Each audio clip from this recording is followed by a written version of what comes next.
My name is David Wilson. I'm the VP of Global Business Strategy at Eon Productions, and we're here today to celebrate the UK launch of 007 Legends.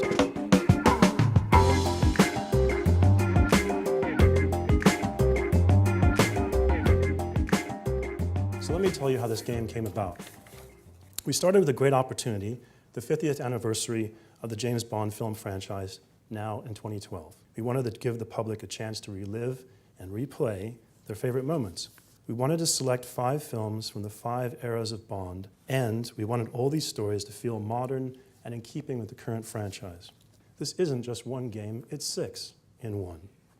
And now I'd like to introduce Rob Matthews at Eurocom Developments. What I'm most proud of with 007 Legends is how we've been able to take 5 of these classic stories, bring them back to life, and then actually create kind of an overarching narrative on top of that which ties into Skyfall. So we bring all these eras of Bond back to a new audience in a kind of a gaming environment. Each film we want to bring something different to the table. So we have the car chases, we've got skis in there, we've got the zero gravity. As well as the fighting, we've got the stealth, so you're going to be using your gadgets. There's a whole host of characters you're going to meet. But now for 007 Legends, we've actually created missions for some of the villains and Bond's companion characters as well. So you now get to experience other parts of the story, kind of expanding the universe, and you get to see the action through another pair of eyes. You can truly be the legend James Bond in your own living room.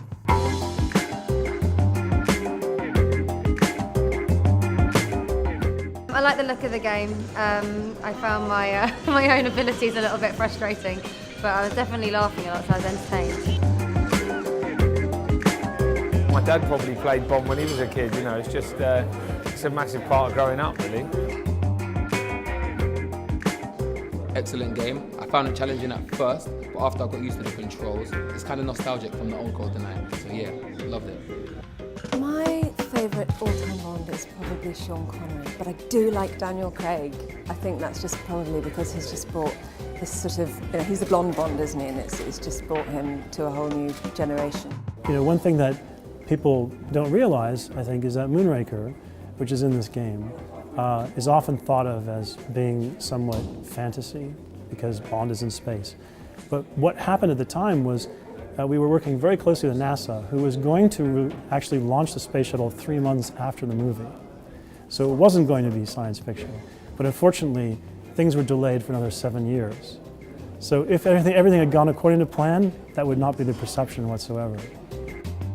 The world of Bond is an embarrassment of riches when it comes to action sequences, all the great gadgets, and depending on how you like to play, you can either upgrade your weapons or your gadgets, or even Bond's physical abilities. The choice is yours in 007 Legends.